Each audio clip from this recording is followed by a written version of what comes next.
Kung Bugs Bunny. Ang laki ng ngipin. Yan. Laki ng ilong. Kasama yan ah.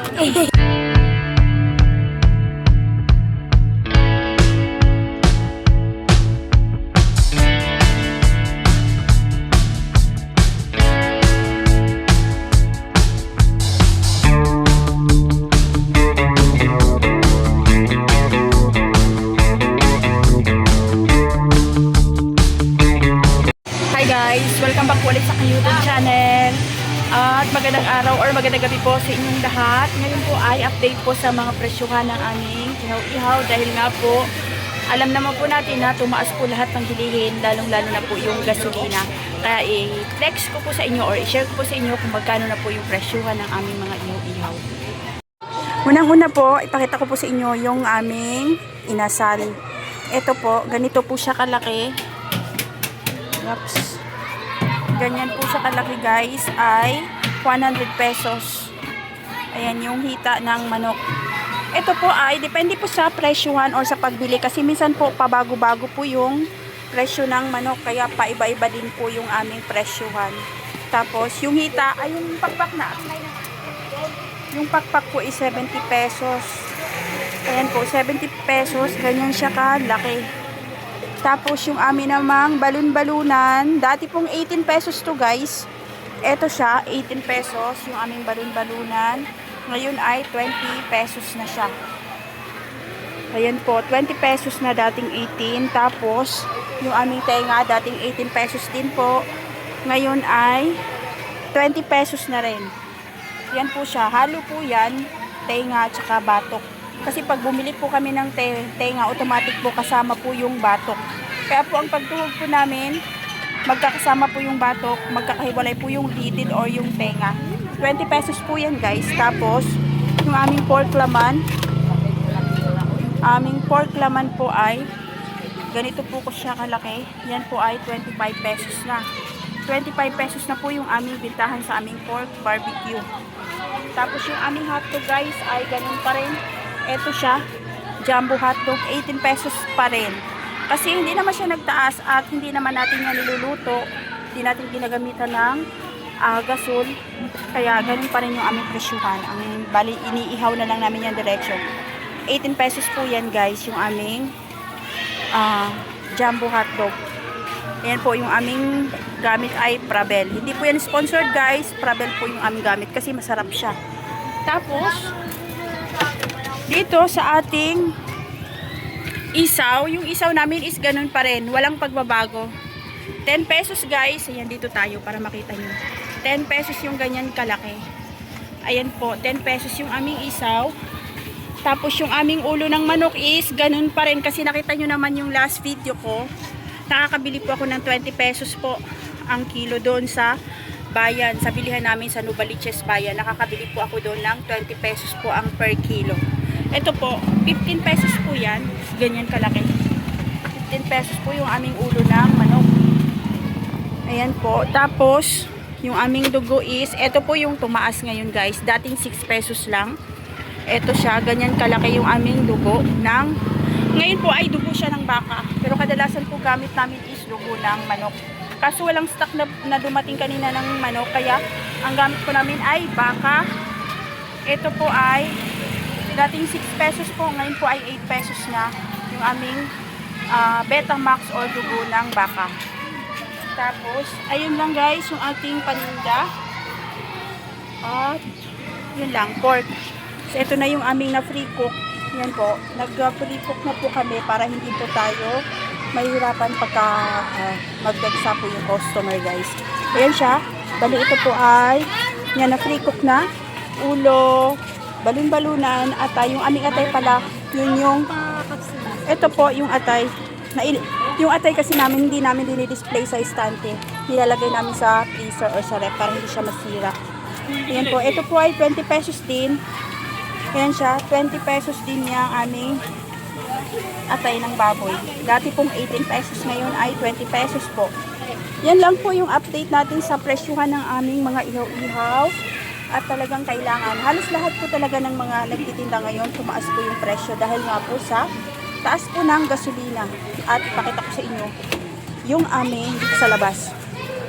Dito naman po, ayan, naipakita ko sa inyo na nag-repack na ako ng uling dahil nga po sa mahal ng gasol. Eto, nagtitinda na rin kami ng uling. Para hindi na ako bumibili sa iba at dito na pupunta yung benta namin sa amin. Tapos, ito po yung, ayan siya guys sa labas. Dugo, hotdog, pork laman. Ito po ay, ito kung ano po yung naka-display dito guys. Hindi po ito lahat. Nasa rep pa po ang iba kasi para hindi po siya masira. Ayan lang po. May nakaano na ko. Ayan yung aming mga tindera. O, diba? Tapos ito guys, yun, tiyaga lang talaga tayo mag-ipak ng uling. Dahil ito po talaga, dati ko nang ginagawa. Yun nga po, na-miss ko siyang gawin. At kailangan natin dumiskarte ngayon.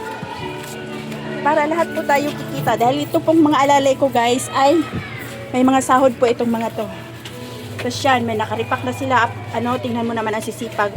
Nakaripak na sila ng matamis. Ito po yung sweet sauce. Kasi ito guys, may video po akong paano po ito gagawin. Niripak po namin dahil marami pong mga customer na nanghihingi na ito. Yung iba nga, dinadamihan pa. Kasi lalo na yung may mga chikiting, may mga bata. Masarap po ito sa mga bata kasi ito po ay matamis at malasa siya. Masarap siya sabaw sa kanin. Tsaka yung ating sauce, yung ating sausawan or suka. May video po ako lahat ng mga to. Pack-check nyo po sa aking YouTube channel guys. Ito po yung aming stock. Ito po ginagawa ng aking mga alalay guys. Oh. Yan, nag-i-stock na siya. Ito po ay free cook na. Lahat po yan luto na. Mainit pa nga po. Tapos ito, ganyan po yung aming ginagawa. Dahil mamaya po, kasagsagan mga 5 o'clock po. Ayan po, kasagsagan po ng bilihan. Kaya nag-i-stock po kami. Dahil yung aming ihawan ko ay ganito lang siya kaliit guys. Ito lang, kaya hindi tayo pwede maglagay sa labas dahil po may nagrereklamo sa usok.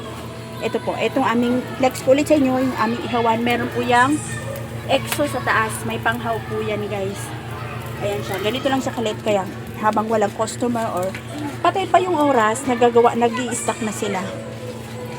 Tapos, dito, ano to nak? Wala. Ano yan? Laman. Yan lang guys. Yan yung update ko sa inyo. Yan po yung aming, siksikan namin dito sa aming maliit na pwesto. Tapos meron tayong kanin. Yung aming kanin, ganun pa rin po. 12 pesos pa din. Ang ginawa ko, nagbawas na lang ako binabawasan ko na lang siya.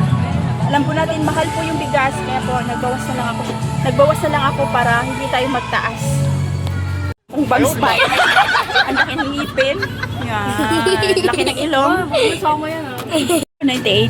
Tapos guys, ito naman, yung stock namin. Ito po yung aming mga laman. Ang aming laman po pala ay nasa 14 kilos. Kaya marami po. Ayan siya.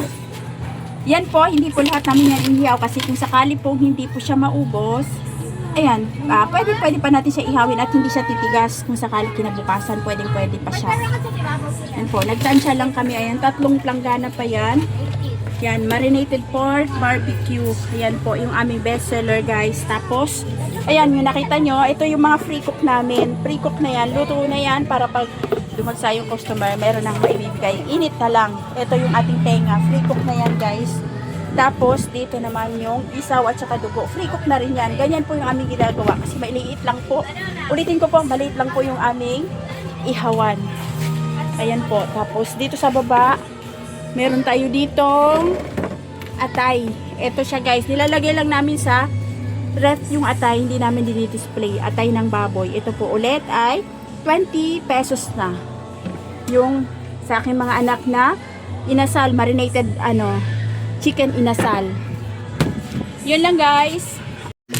Ayan lang guys yung aking maishishare sa inyo. Sana po at nawa po ay nakapagbigay po ako sa inyo ng idea at tips sa mga presyuhan po at sa tungkol po sa pag-ihaw-ihaw. Sa mga bago po lang po sa aking YouTube channel, pakicheck po yung aking YouTube channel guys. Sinishare ko po lahat po yung pinapakita ko sa inyo na mga ihaw-ihaw na yan. Sinishare ko po kung paano po yan ginagawa sa aking mga sauce at sa aking mga sausawan. Sa mga nagbabalak pong magnegosyo or magtinda ng ihaw-ihaw, check nyo po yung aking YouTube channel guys. At ishare ko rin po pala sa inyo na dyan po, kahit po ngayon, alam po natin sobrang hirap talaga at krisis dahil sobrang mahal ng gasolina. May ishare ko po na kahit ganyan lang po yung aming negosyo, yung aming pinagkikitaan, hindi pa rin siya matumal guys, malakas pa rin dahil wala pong choice yung mga tao.